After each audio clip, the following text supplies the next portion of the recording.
Então, professor Fernandes, a questão ela é a seguinte, né? Vamos falar um pouquinho do Tribunal de Cristo, já que o professor está aí disposto aí a ajudar a gente aí. Vou subir mais um general aí. O que que acontece? Eu estava numa live lá, eu subi com o Michel lá na live do rapaz, e nós estávamos falando até da questão de João Batista, né? E aí foi me perguntado, João Batista, ele vai ressuscitar? Sim. João Batista, ele ressuscita, né? Ele não herda o reino, mas aí, o que que vai acontecer com ele? Tipo, aonde vai ser a disciplina? Falei, meu amigo, o negócio é o seguinte, não adianta eu querer te dar um versículo rápido se você não compreender a questão do tribunal de Cristo e salvação. As pessoas elas não estabilizam, não está convicta da questão da salvação e já quer saber para onde vai, né? Aquela loucura, aquela coisa de querer resposta rápida, de querer tudo. Não, eu falei para ele, se a gente não alicerçar o que é o tribunal de Cristo, por quê? Porque os crentes, professor, acreditam que o tribunal de Cristo é somente um pódio de receber prêmio.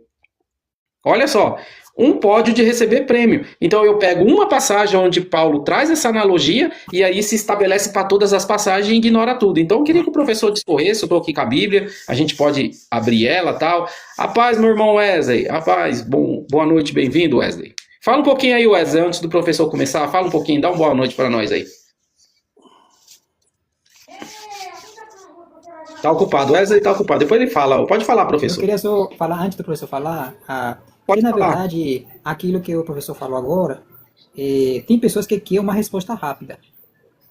E não adianta dar uma resposta rápida para eles, porque não vão entender. É, E não outra coisa vai. também, por exemplo, aqui, graças a Deus que nós aqui já tivemos essa experiência de dar estudo para várias pessoas, eu tive que dar um estudo de 6 a 7 meses para depois entrar nessa situação que você está falando. Por quê? Porque se você dá por exemplo, se você dá para uma criança, vamos dizer assim, feijoada, você mata. Mata, a pessoa não vai entender. Aí o que acontece? Você tem que construir ainda a palavra, primeiramente, tem que fazer a diferença entre espírito, alma e corpo, tem que conhecer um pouquinho de Gênesis. Por exemplo, eu gostei muito quando o professor falou algo muito interessante. A pessoa quer entender Apocalipse, Daniel, essas coisas, e não entende Gênesis. Não tem como, tem que entender Gênesis. O princípio lá, ela tem muita coisa. Capítulo 1, capítulo 2, capítulo 3, capítulo 4, né? Gostei muito, né? Então o que acontece? A gente precisa entender certas coisas para depois entrar nesse aspecto aí. Quando eu subo nessa live, dificilmente eu falo sobre esse tema. Entendeu? Porque eu sei que a pessoa não vai entender. Aí quando você é pressionado, quando você fala, a pessoa te acha de herege, de seita, porque não entendeu. E pelo fato de eles não entender, eles acham que a gente está errado e eles estão certos. Mas tudo que a gente traz é bíblico. E o pior, como o Renato disse, o pessoal nega os textos. E procura, como que você disse, procura outro texto para aliviar o texto, né? Como que se chama esse? Eu falo que usa, é até um termo que se usa, fala que é passagem antibiótico, né? É Que isso, um antibiótico. quer sarar um problema daquele versículo que você arrumou, ele quer curar com outro versículo. Não, e não resolve o versículo que você Eu trouxe. vou ser sincero Não com consegue os irmãos. trabalhar.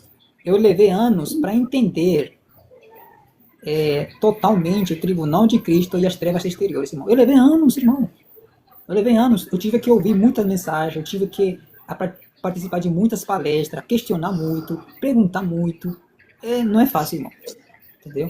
E Desculpa volta e aí. meia a gente ainda. Volta e meia a gente consegue uma revelação ainda. Ó, o É, Michel hoje ele tá. O Michel hoje tá voando baixo esses dias aí, rapaz. E aí, o que que acontece? Por que que eu não dou? O Michel chegou aí, ele viu. Por que que eu não dou o lugar que vai, Michel? Porque tem que se estudar o Tribunal de Cristo, tem que entender as parábolas. As pessoas, elas querem. Eu fui convidado uma vez numa live de uma irmã, uma live cheia, rapaz. Ela falou, Renato, a gente tem visão de reino aqui. Eu sei que não era todo mundo da live dela, de 100, 150 pessoas.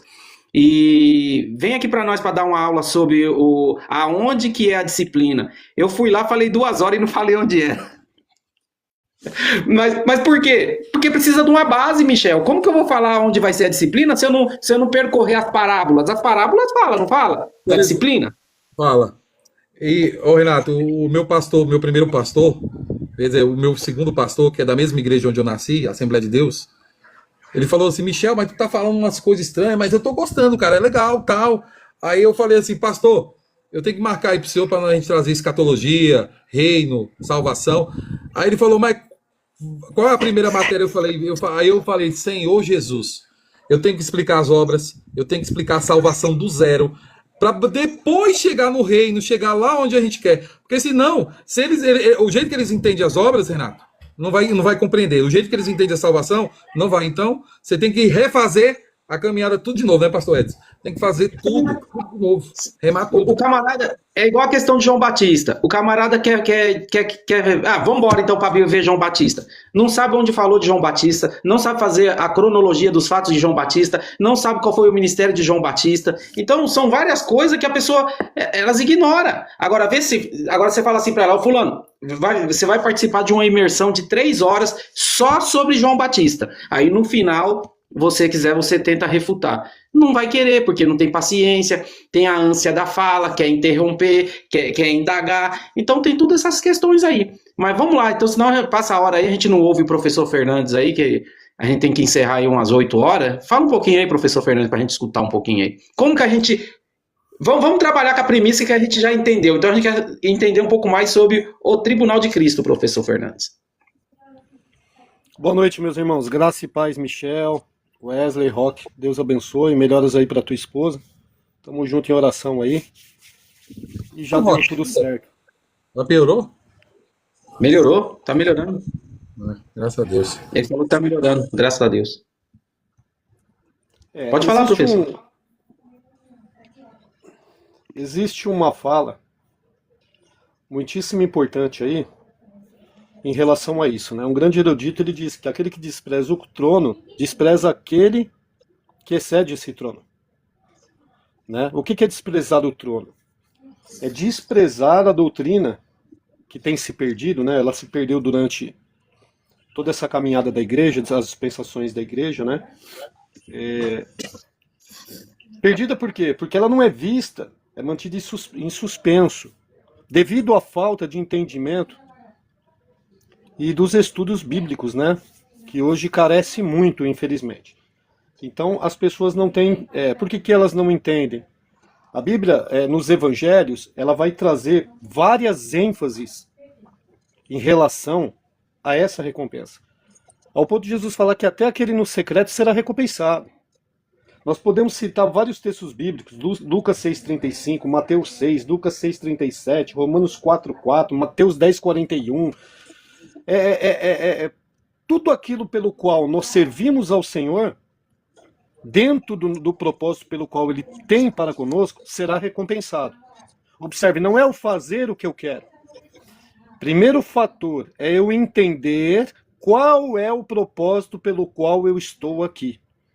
Então, quando se fala de Tribunal de Cristo, e vê que os evangelhos, ele vai falando de uma maior plenitude da recompensa. Olha que coisa tremenda. Mas ele também vai falar, e existe um texto bíblico muito importante, que está lá em Gálatas capítulo 6, versículo 7. Se o senhor quiser ler aí. Esse é o princípio que nós precisamos entender. Observe, nós estamos falando de Tribunal de Cristo, nós estamos falando de reino, de recompensa, disciplina, nós estamos falando de obras, tá? Olha o que diz lá Paulo, a igreja aos Gálatas. Gálatas 6, versículo 7. Isso. Não vos deixe enganar, de Deus não se zomba, pois tudo o que o homem semear, isso também ceifará. Olha aí, o versículo ele não é clarificado? Por que Paulo está tratando com a igreja aos Gálatas assim? Qual era a conduta da igreja aos Gálatas? Qual que era a conduta que ela tinha? Primeiro fator, nós precisamos entender que a Bíblia não está em ordem cronológica. Há pessoas que dizem assim, mas você vai num texto aqui, você pega outro texto para alinhar com esse texto. Ué, eu preciso trazer o alinhamento para que eu possa receber a revelação. E esse alinhamento ele vai ser dado através do estudo e através da pessoa do Espírito Santo. Porque somente uma pessoa que tem um espírito de habitação, ela pode receber essas revelações. Eu gosto muito de um mestre que diz que a palavra de Deus ela é como um grande quebra-cabeça montado E aonde o Espírito Santo vai, desmonta esse quebra-cabeça e mistura as peças. Tá? Isso é uma grande verdade. Nós precisamos entender esse fator. Quais são as bases mais poderosas que falam sobre o tribunal de Cristo? Nós vamos ver desde o Evangelho, falando do último dia, que o julgamento ele vai se iniciar primeiramente pela casa do Senhor. Ou seja, primeiro a casa do Senhor e depois a todos os homens. Observe que ninguém vai ficar sem ser julgado, tá? Pelas obras que praticou. Então, quais são as chaves? As chaves estão em 1 Coríntios capítulo 3, né? Verso 10 em diante, que Paulo também vai tratar e vai expor esse tribunal, olha que coisa tremenda, pela conduta pelo qual a igreja estava. Como que a igreja estava depois de muitos anos, né? Não houve um crescimento, não houve uma maturidade, tá? A igreja não se tornou madura pelo período de tempo já que ela estava na presença de Deus. Então Paulo ele vem exortando a igreja. E por que ele vai tratar, diante de muitos problemas que existiam na igreja, ele vai tratar no capítulo 3 a relação pelo qual essa perca de tempo, ou seja, a perca de tempo não traz maturidade. Ou seja, aonde que eu tenho aplicado o meu tempo? Né? Então Paulo ele vem trazendo toda essa consequência pelo qual a conduta que eles estavam tendo traria para eles. Ou seja, essa má conduta, ela vai trazer para a vida dos membros que incorporam o corpo onde Cristo é o cabeça. Então olha como que a gente precisa entender. E ele vai reforçar isso em 2 Coríntios 5:10. É um texto que é base, é um texto primordial para se entender. Por quê? Porque ele está dizendo que nós seremos julgados. Quem? Se o julgamento começa na casa do Senhor, nós seremos julgados por obras boas e obras más. Aí vamos entender uma coisa. Eu vou partir dessa vida física para o porvir. Mas eu vou partir cometendo mal. É aí que está um problema sério. É aí que muitos não entendem que esse tribunal de Cristo ele vai ser aplicado na era do porvir. Então veja bem. Então, se eu cometi muito mais a qualidade de fazer obras más, também eu vou colher tudo aquilo que eu semeei no reino do porvir. E qual que é o reino do porvir? É o milênio. Nós não podemos esquecer disso.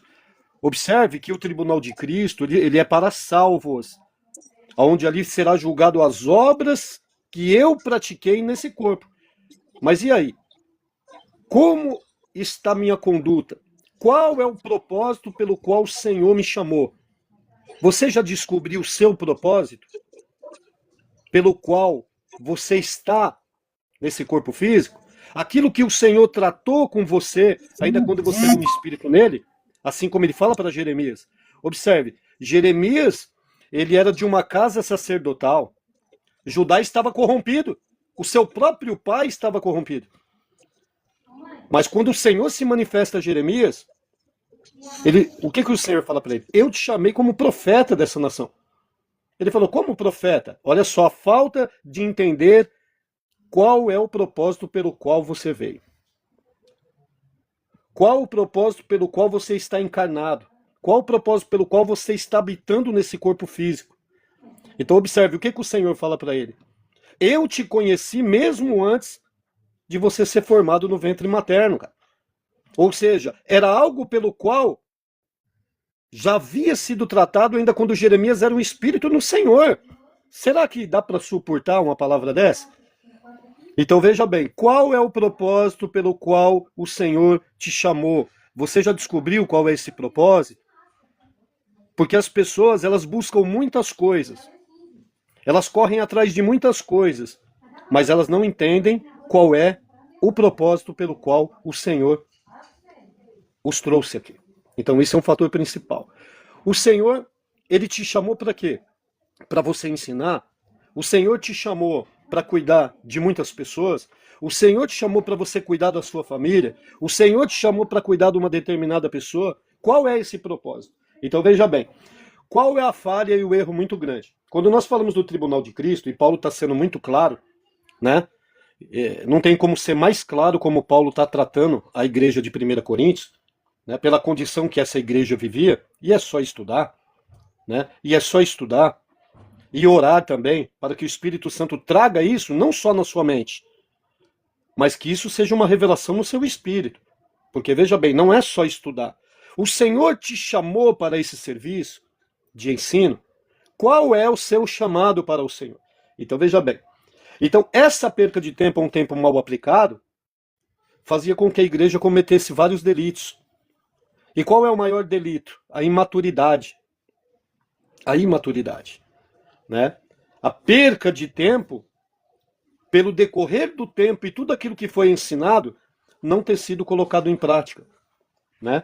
Então, olha só, porque tudo que o homem semear, isso também ele vai ceifar. Muitas pessoas vão tratar esse texto aqui para ímpios, esse texto aqui, primeiro para a casa do Senhor, depois para todos os homens. Tudo aquilo que eu plantar, eu vou ter que dar conta disso, né? Então, é um texto que eu gosto muito, e foi falado um pouco aqui ontem.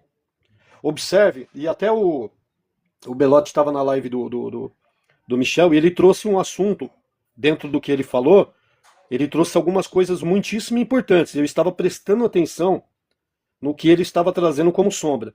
Tá? E Paulo vai fazer isso também. Observe que eu estava muito observando o que ele estava falando. E ele falou muitas coisas importantes. Tá? E isso me chamou muita atenção. Lá na carta, a primeira carta aos Coríntios, no capítulo 10, se o senhor puder ler aí, o professor Renato. Isso vai trazer uma ênfase e vai abrir muito o nosso entendimento em relação a esse tribunal, né? E também essa recompensa e também essa disciplina. Né? 1 Coríntios capítulo 10, até o versículo de número... acredito que de número 11, né? 2 Coríntios ou 1 Coríntios, professor? Desculpa. 1 Coríntios, primeira carta aos Coríntios, capítulo 10. Olha o que Paulo vai tratar com a igreja. E às vezes nós passamos batido nisso daqui, meus irmãos. 1 Coríntios 10. 1 Coríntios capítulo 10, do verso 1 ao 11, já tá bom, né? Até o 12, mais ou menos. Então vamos lá. Do 1 ao 12. 1 Coríntios, capítulo 10, do 1 ao 12. Tu tá com outra tradução aí, professor? Tô com a restauração. Ah, tá.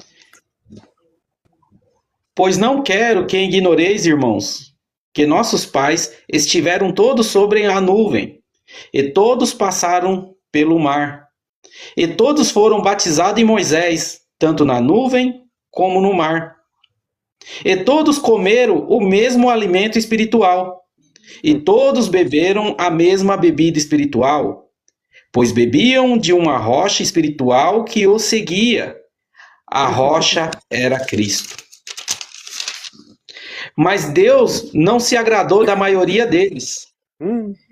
Pelo que caíram. Olha o que o senhor falou aí, olha que coisa importante o versículo. Mas Deus não se agradou da maior parte deles, aí está a maioria. Maioria. Pelo que caíram espalhados no deserto. Ora, essas coisas se tornaram exemplo para nós, a fim de que não cobicemos coisas más, como eles cobiçaram. Nem vos torneis idólatras como alguns deles, conforme está escrito: o povo assentou-se para comer e beber e levantou-se para divertir-se. Nem nós entreguemos a fornicação como alguns deles se entregaram, e caíram num só dia 23.000. Nem ponhamos Cristo à prova, como alguns deles puseram-no à prova e foram destruídos pelas serpentes. Nem murmureis como murmuram alguns deles e pereceram pelo exterminador. Ora, essas coisas lhe aconteceram como exemplo e foram escritos para advertência nossa, E quem chegaram os fins das eras. Aquele, pois, que pensa estar em pé, cuide-se para que não caia. Olha como que esse texto que Paulo está trazendo, ele traz uma revelação poderosa, porque Paulo, ele já tratou ali, no capítulo 3, sobre o tribunal de Cristo. Então, por que Paulo, o professor, meus irmãos, ele está tratando esse assunto aqui, do acontecido desde a saída do povo do Egito? O povo que passa pelo mar é batizado na nuvem, batizado nas águas, as águas marítimas, né? O povo que percorre esse deserto é alimentado pelo Senhor, mas um povo que não entra na terra prometida. Por que Paulo vai trazer essa ênfase aqui? Após ele vir trazendo uma exortação sobre essa igreja, pela forma que essa igreja estava sendo conduzida, ou seja, os membros conduzindo-se, e ele trata de vários assuntos aqui, conduta, ele vai tratar também de um rapaz fornicando com a esposa do pai, fornicando não, né? Vamos se dizer assim, se deitando com a esposa do pai. Ele vai tratar sobre aspectos da ceia do Senhor, a condição pelo qual estava a igreja e qual era o caminho final que a igreja chegaria. Aí ele apresenta todos os fatores do tribunal de Cristo, as obras, né? E agora aqui ele vem trazendo uma ênfase importantíssima. Isso daqui traz uma chave de interpretação e uma chave de revelação muitíssimo importante. Ele vai dizer aqui, e o senhor acabou de ler aí, no versículo de número 11, ora, tudo isso lhe sobreveio como figuras, e estão escritas para aviso nosso, para que já são chegados os fins dos séculos. Aquele, pois, que cuida estar em pé, olhe para que não caia. Observe que ele vai aplicar nos textos aqui murmuração, idolatria. Ah, mas eu não cometo idolatria, eu não adoro imagens. Mas a idolatria ela não está voltada a isso. São vários tipos de idolatria. Mas vamos lá, vamos entender aqui o que Paulo está trazendo como sombra aqui, após ele tratar esse assunto tão poderoso e tão sensível e tão verdadeiro e tão importantíssimo para a nossa vida, a vida da igreja, onde muitos não têm entendido, não têm colocado atenção nesse assunto que é poderoso. Observe, as pessoas, eu já encontrei pessoas que dizem assim, mas se eu for salvo já está bom. Mas observe, aquele que despreza o trono, e quando fala de trono está falando de governo, de posição, está falando de uma família, ou seja, uma família real. Aquele que despreza os bens, automaticamente ele despreza o recompensador.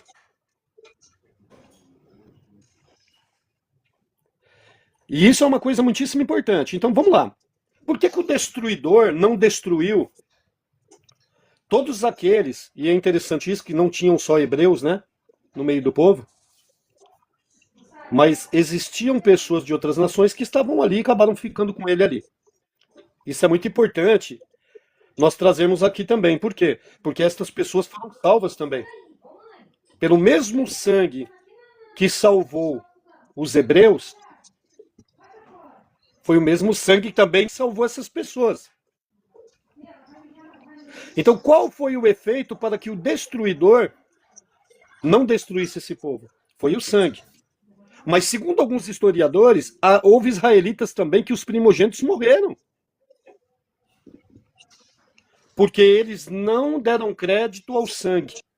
E o destruidor só não entrava para matar os seus primogênitos por causa da ordem que foi dada.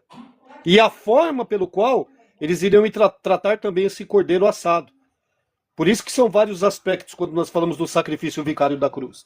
Nós precisamos entender o que o corpo gerou, o que o sangue gerou e o que a ressurreição gerou. Mas esse povo ele sai. E Paulo está trazendo essa ênfase aqui. Esse povo sai. Mas esse povo era idólatra, murmurava, fornicador. Observe isso. E quando Moisés, nós precisamos entender que Moisés ele foi um tipo de Cristo. Observe que ele está apontando para Cristo. Ó, apontando para Cristo.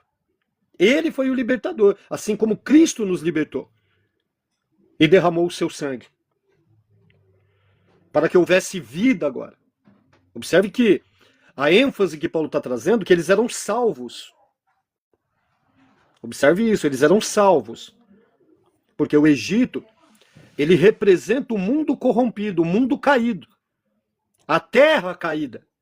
Onde muitos não conseguem enxergar isso. E Paulo está trazendo essa figura aqui. Porque tudo é tratado à luz de revelação através das sombras. E Paulo conhecia muito bem a sombra, que é a antiga aliança. Olha que fator importantíssimo. Então Paulo, ele traz essa ênfase para a igreja após o tribunal de Cristo e continua trazendo esse progresso, essa sensibilidade, essa responsabilidade, esse fator importantíssimo. Você está me ouvindo bem? Está ouvindo aí? Sim, professor, estamos ouvindo, sim. Tá tranquilo. Está me ouvindo bem? Sim, sim, tá chegando. Aqui tá tudo normal. É, porque parece que travou a tela aí.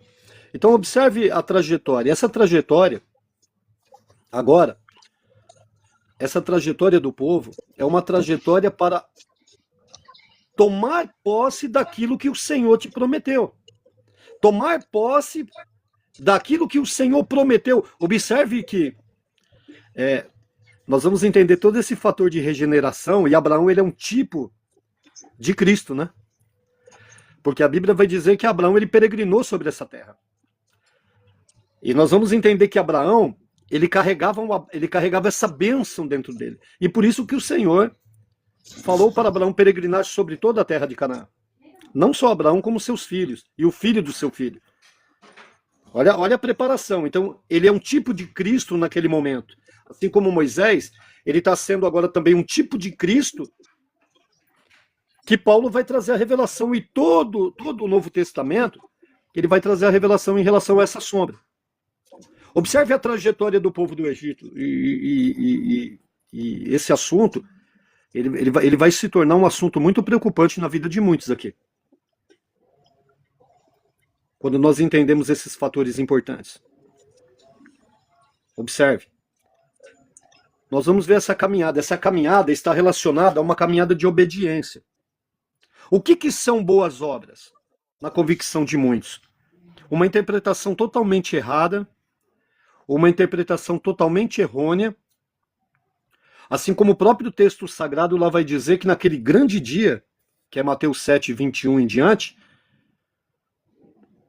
eles vão dizer, mas Senhor, nós profetizamos em teu nome, curamos, fizemos isso, fizemos aquilo, apartai-vos de mim, pois eu nunca vos conheci, vós praticais a iniquidade. Interessante, né? São obras feitas sem a direção do Espírito Santo. Aí a pessoa vai falar, mas como? Se eles praticaram isso e realmente aquilo era tribunal de Cristo. É simples entender, porque Paulo, descendo para a Ásia, o Espírito Santo impediu ele várias vezes de fazer o quê? Pregar o Evangelho. Olha que fator importantíssimo. Então observe, há muitos achando que fazer a obra de Deus é ir para lugares evangelizar, ir para aqui, ir para lá, fazer isso, fazer aquilo. Mas aí que está. O Espírito Santo de Deus tem te direcionado e te dirigido a fazer esse trabalho. E muitos vão entender que a obra de Deus é você estar lá na igreja, fazendo isso, fazendo aquilo outro, lavando o banheiro. Não que isso é errado. Mas a obra de Deus, ela está pautada numa obediência. Observe que Jesus, ele é um apóstolo. Apóstolo significa enviado. Ele foi enviado para um propósito. Qual era o propósito pelo qual ele foi enviado? E para que esse propósito se cumprisse, o que ele precisaria fazer? Obedecer. Então observe que a vida eterna ela é proporcionada pelo sacrifício de Cristo. Mas o reino, a recompensa, ela é proporcionada totalmente em obediência ao Pai. Obediência à sua palavra. Então esse é um fator importante. Então eu preciso entender que a obra de Deus ela está relacionada em obedecer. Obedecer a quem? A direção do Espírito Santo de Deus. Ah, mas eu quero fazer isso, eu quero fazer aquilo, eu quero abrir uma porta ali para ganhar almas. O Espírito Santo de Deus te chamou para fazer isso? Porque há muitos lugares que estão abertos que não deveriam estar. Há muitas pessoas que receberam um ofício que não era para ter recebido esse ofício. Aí é que está um problema grave. Então veja bem. É impossível receber recompensa sem uma direção do Espírito Santo. E aí a coisa vai começando a ficar mais apertada. Por quê? Então se eu sou salvo, eu não vou perder minha salvação, tudo bem. Mas aí é que está o problema. Aí está um problema sério. E qual é esse problema grave e sério? Porque todo aquele que rejeita a herança, rejeita aquele pelo qual está dando essa herança. E não podemos esquecer que agora, em Cristo, nós somos filhos. E Hebreus 12 diz que Deus disciplina os filhos pelo qual ele ama. Então observe, qual era a conduta desse povo durante todo o deserto? Você vai ver um progresso, você vai ver toda a doutrina sendo aplicada. Não há nada de novo, só está sendo aplicada a luz de revelação na nova aliança. Você vai ver eles sendo batizados, e o próprio livro de Hebreus vai trazer isso, e aqui o próprio livro de Corinto, Paulo está falando sobre isso. Olha só que coisa tremenda. Eles vão beber da mesma pedra, da mesma rocha, porque essa rocha seguia eles aonde eles iam, né? E as pessoas não entendem que essa rocha, ela era uma rocha lapidada, né? E como que uma rocha vai seguir um povo durante toda a sua jornada?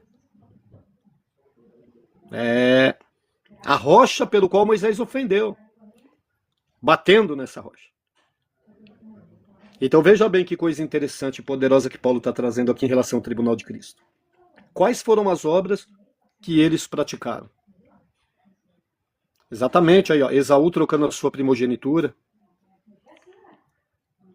É aí que está o problema. Porque veja bem, quando eu desprezo,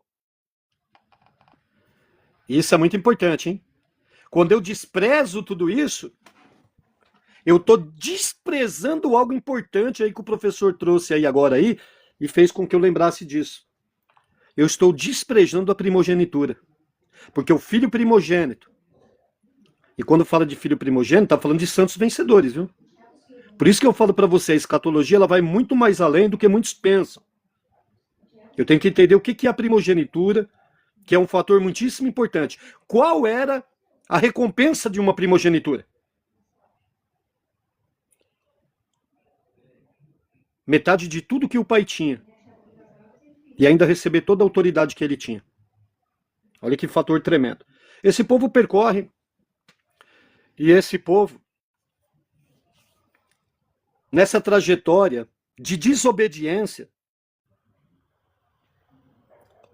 qual é a finalidade e o fim que restou para esse povo? Claro que muitos vão dizer que esse povo foi destruído, esse povo está no inferno. Mas olha a conjectura que Paulo está trazendo e a revelação em relação a isso. Qual era a única coisa que esse povo precisava fazer? Meu Deus. Obedecer. Obedecer. Obedecer. Para quê? Para herdar aquilo que o Eterno preparou, olha só. Porque Canaã outrora era uma terra amaldiçoada, e agora se torna uma terra abençoada. O que quer dizer isso para você? O que Canaã representa? É só você pensar, Canaã representa o milênio. Foi restaurado para que o povo tomasse o quê? Posse. Mas aí vem um negócio, por isso que eu falo para você, nós não podemos desprezar alguns eruditos. Por quê? Porque se Canaã representa a terra, quem foi que herdou essa terra? Dentre todo esse povo que saiu do Egito. Cara, o negócio é muito tremendo. E por isso que Paulo está trazendo isso daqui e hoje, alertando a gente em relação a isso. Olha que coisa tremenda. O que o Eterno fala para Moisés? Nessa terra, no meio desse povo, que eu tirei do Egito, só 2 homens entrarão nela, porque estes homens, observe isso, olha essa palavra, estes homens, eles tiveram um espírito diferente. Então só pode governar, só pode entrar quem tem um espírito diferente. E por isso que Paulo está trazendo essa importância. E claro que isso daqui é só poucas águas do que ainda é um tribunal, né? Porque veja bem, na era do porvir, não vai ter esse negócio. Ah, eu peço perdão, eu quero fazer... Não. E aí textos bíblicos aqui, que eu não vou expor aqui,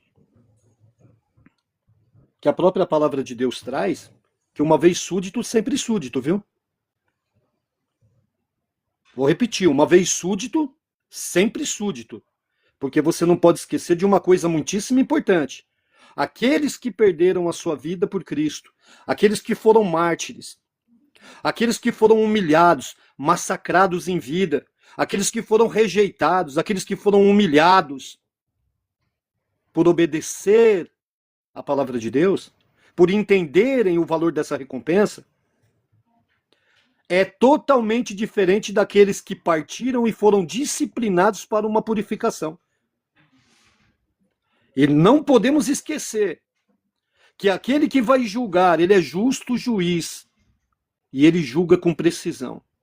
Então observe, posições não são perdidas, posições serão mantidas durante toda a eternidade. Nós precisamos entender isso. Tribunal de justiça, tribunal que não há falha, tribunal que não precisa de testemunha, porque o juiz desse tribunal, ele é pleno em seus atributos. Então nós precisamos entender isso. Agora, nós podemos tratar, olha só que coisa tremenda, quando nós vamos estudar sobre Canaã, e Paulo só traz esse, e nós não vamos se aprofundar nisso aqui, porque senão nós não vamos sair daqui até o final do ano, mas eu posso citar vários textos bíblicos, até de uma oração em secreto como recompensa. Porque o próprio Evangelho, a própria palavra de Deus vai tratar que se torna uma dívida. E a dívida precisa ser paga. Ô, professor, antes do professor mandar, o Edinaldo fez uma pergunta aí interessante, professor. Para não sair do assunto, ó, qual a diferença da desobediência de Adão que gerou morte eterna para um cristão que vive igual? A diferença é Cristo. A diferença é Cristo, porque, veja bem, o primeiro estado, que é o primeiro Adão, ele gerou morte. E essa natureza, ela mesclou-se no meu corpo. E é por isso que esse corpo precisa morrer. Mas existe um fator importante. A Bíblia vai dizer que pela fé, nós já ressuscitamos. Ou seja, pela fé, esse pecado já foi vencido no meu corpo. Pela fé. Pela fé. Há fatores que já aconteceu. Por exemplo, a salvação do Espírito. Esse fator, ele já é concreto. Agora, o que está acontecendo? A salvação da alma. Que é eu negar a mim mesmo, tomar a minha cruz e seguir a Cristo. Como que eu sigo? Somente em obediência. E qual é o terceiro fator? A ressurreição. A morte e a ressurreição desse corpo. Então veja bem, eu estando no primeiro Adão, esse pecado está mesclado com o meu corpo. Observe, eu não sou condenado porque eu peco. Eu estou falando de uma maneira geral para você poder entender. Eu sou condenado porque esse pecado habita no meu corpo. Esse é um fator. Mas quando eu sou transportado desse estado do primeiro Adão para o último Adão, que é vida, eu sou livre dessa condenação eterna. Mas aí é que está um problema. Eu sou livre, eu recebi a vida eterna. Maravilha, beleza. Mas que tipo de filho eu tenho sido? Porque existe aquilo que Jesus fez por mim, maravilha, dom gratuito de Deus. O seu sacrifício foi pleno para me dar vida eterna, me salvar e me proporcionar ser co-herdeiro com ele. Mas agora a herança, eu tenho que renunciar. Eu tenho que ir para cima. Eu tenho que enfrentar. Eu tenho que renunciar. E isso depende de mim, sendo direcionado pelo Espírito Santo, tendo esse espírito diferente de caminhada em mim. Então é isso. Tá? Você não é condenado porque você peca. Você é condenado porque você já nasceu pecador. É um fator que muitos não conhecem. E muitos desprezam isso. E por isso que eu vejo, o cara faz isso, faz aquilo e vai entrar no céu. Não. Ele vai ser disciplinado. E as cartas apocalípticas, dentre também as parábolas no Evangelho, em Mateus, em Lucas, vai mostrar o grau dessas disciplinas. E por isso que quando eu leio a carta, ele não está falando de obras. Não está falando de vida eterna. Por quê? Porque Jesus ali, quando você pega todas essas 7 cartas que foram locais e também são dispensacionais, e essas 7 cartas, ela é o fechamento da era da igreja, da era da graça. Olha só. E quando eu vou colocar em toda a trajetória da igreja, eu vou conseguir enquadrar essas cartas em toda a trajetória da igreja com muita excelência. Por quê? Porque elas são proféticas. A cada dispensação de tempo, desde o início do século, ou seja, desde o início da igreja primitiva, ela se enquadra no profético dessas cartas. Não só como locais, mas proféticas como dispensações de toda a era da igreja. Então ali vai falar. Jesus ele está aconselhando ali, e nós somos gratificados com isso, porque nós temos todas as 7 cartas na nossa mão e todos os 7 conselhos nas nossas mãos. Para que nós não venhamos a se tornar filhos desobedientes e sermos disciplinados. Aí é que está o problema. Nós precisamos entender que existe um tribunal chamado Tribunal dos Anjos. Que quando nós nos tornamos filhos, e é um assunto de muita profundidade para tratar aqui, faz parte do processo de reino e salvação. Esse tribunal angelical é ele que disciplina nós aqui em vida. Nós já somos disciplinados aqui em vida. E esse tribunal, ele tem uma disciplina máxima. Foi o que aconteceu com aquele povo que saiu do Egito. O que aconteceu com o povo que saiu do Egito? A disciplina máxima. Eles peregrinaram e caíram mortos no deserto. O que aconteceu com Ananias e Safira? O grau de disciplina foi de morte. Qual a morte? Morte física, onde muitos vão tratar que eles perderam a salvação. Eles foram disciplinados. Outra disciplina, que é uma sombra, Acabe. Houve uma reunião no mundo espiritual. E observe que quando é essa reunião, não é só anjo de luz que participa, das trevas também. Porque o que deu a ideia, olha como Deus ele ouve, foi aquele que era o espírito enganador que colocou a enganação na boca dos 400 profetas, que profetizaram que Acabe seria vitorioso. Eu posso citar várias disciplinas. Davi sendo disciplinado, e através da disciplina de Davi, milhares de pessoas morrendo. Eu posso ver uma disciplina de Deus onde a espada não saiu de dentro da casa de Davi. Então, tudo isso que está sendo aplicado é uma sombra de revelação que todo o Novo Testamento vai trazer como revelação. Então veja bem, agora você é filho. Você vai ser julgado nesse tribunal. Eu vou abrir a Bíblia aqui, eu não sei se o professor ainda tem um pouco de tempo. Olha só.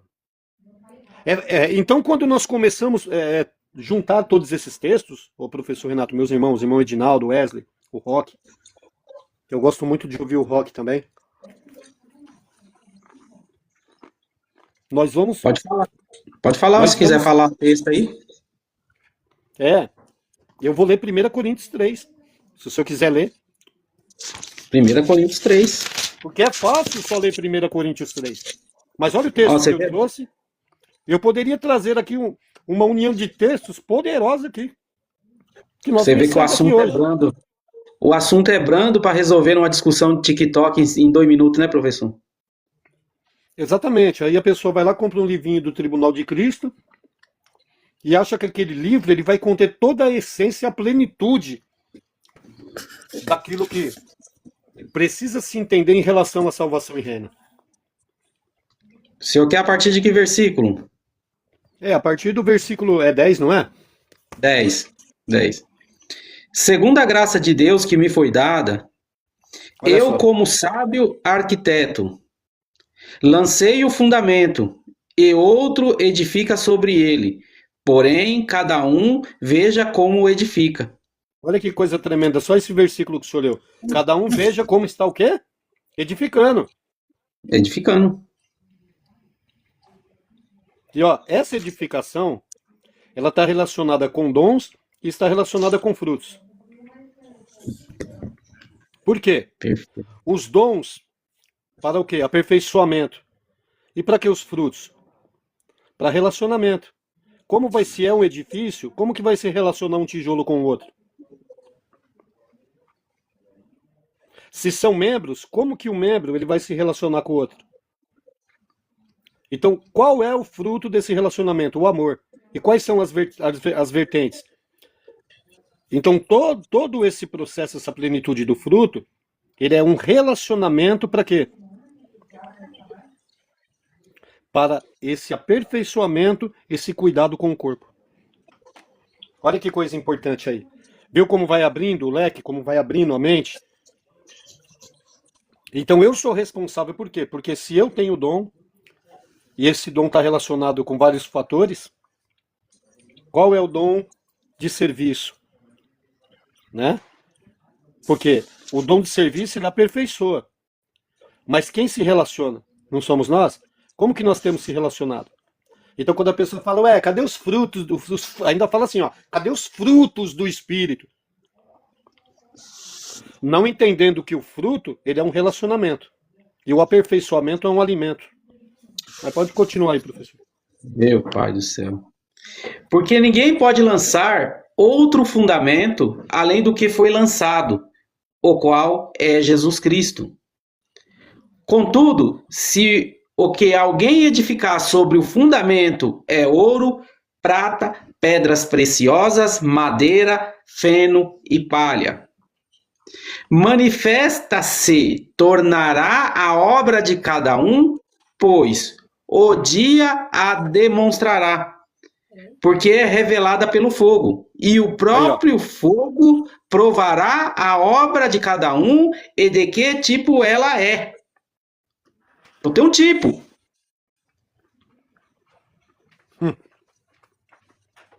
Repete o versículo aí, professor. Manifesta se tornará a obra de cada um, pois o dia demonstrará, porque é revelada pelo fogo, e o próprio fogo provará a obra de cada um, de que tipo ela é. Continua.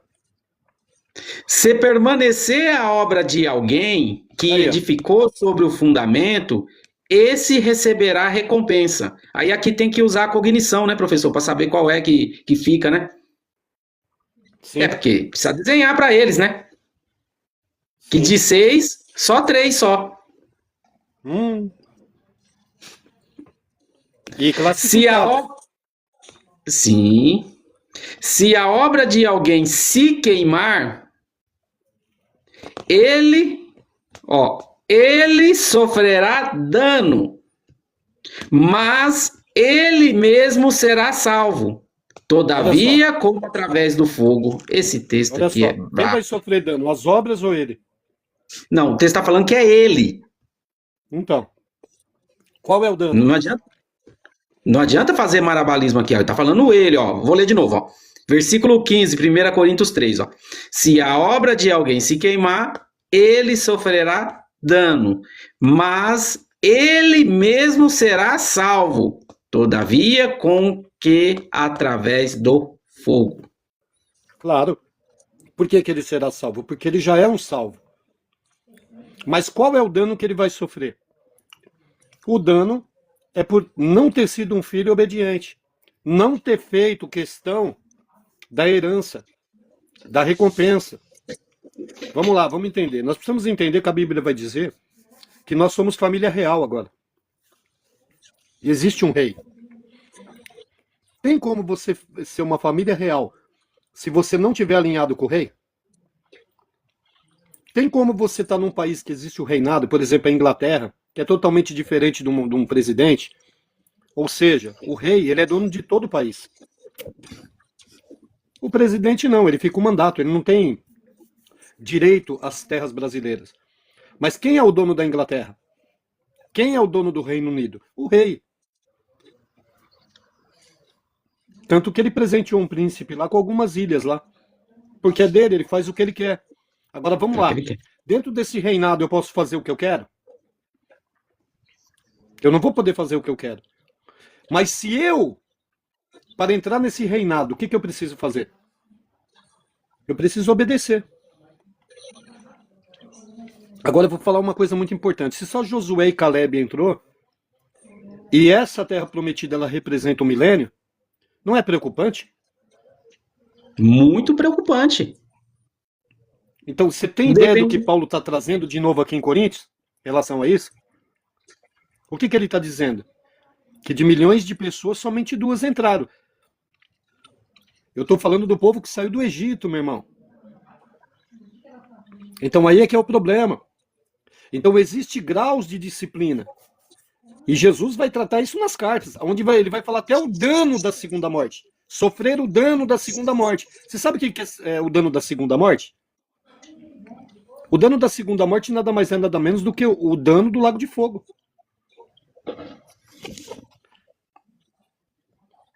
Consegue entender isso ou não? Então veja bem, qual é o dano que essa pessoa sofre no tribunal de Cristo? Por que Paulo está trazendo todo esse entendimento, que é algo muito poderoso, onde muitos não têm feito crédito, não têm dado crédito, né? Porque eles acreditam que a vida eterna é uma herança. E a vida eterna não é uma herança. Eu preciso ter a vida eterna para ter direito a uma herança. Mas não quer dizer que eu vou receber essa herança. Perfeito. Olha lá. Vamos fortalecer em 2 Coríntios 5,10, né? Tem muito assunto aqui. Não dá para tratar tudo isso.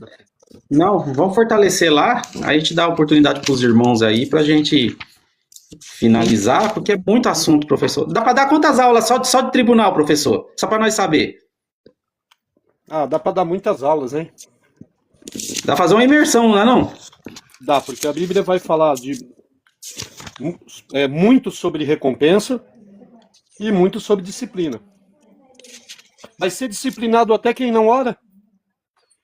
Ih, rapaz, então tem que orar mais, então. Tá escrito. Tem a quantidade ainda certo de orar, professor? Ele está dizendo aqui que aquele que entra no seu quarto, fecha a sua porta, ele vai ser recompensado? Tá certo. Tá certo. Olha lá, aquele que recebe um profeta em nome de um profeta, receberá a recompensa de um profeta. Do profeta. Cara, é tanto texto que fala de recompensa, mas também é tanto texto que fala de disciplina. Eu ouvi hoje o cara falando, e se eu não quiser nada, qual é o problema? Eu já recebi a vida eterna? Vai ser disciplinado. Deixa ele. Porque está desprezando a herança. Aí é que é o problema. O reino é uma herança para 1000 anos. aqueles que vão herdar a vida eterna. São 1000 anos. Brother, passa rápido, né, Roque? São 1000 anos. Imagina você ficar fechado num lugar escuro. Você não bebe, não come, não tem nada. E todo dia chora e arranca o dente por 3 dias. Meu pai. O Roque falou um negócio importante, né? O pessoal não sabe que vai ter muita comida no reino, né? Ai. Não. Tem gente pregando que não vai existir milênio e vocês vêm com o negócio de comida no reino. Pelo amor de Deus, eu não aguento, não. Vai ser um banquete. Né, pastor Fernandes? Um banquete de 1000 anos.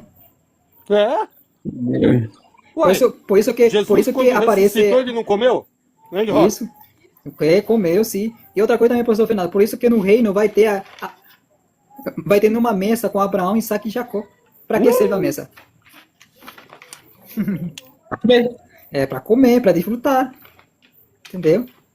É comunhão. É comunhão. Mas eles não sabem que nem todos que vão ser salvos vão poder sentar na mesa. Isso. Somente os vencedores. Eu vou logo falar aqui. Quem vai participar da mesa aí? O filho varão e as primícias. Pode falar, Roque, um pouco agora, que eu vou parar por aqui. Entendeu? Professor, o verso 10. Só queria falar só isso. A primícia e o... Como é? A primícia e o filho varão. Você pode ver que a primeira colheita, professor, vai para onde? Na mesa do dono. Sim. Vem cá, Roque, mas a primícia não é o filho varão, Roque? Não. Ai. Não é não.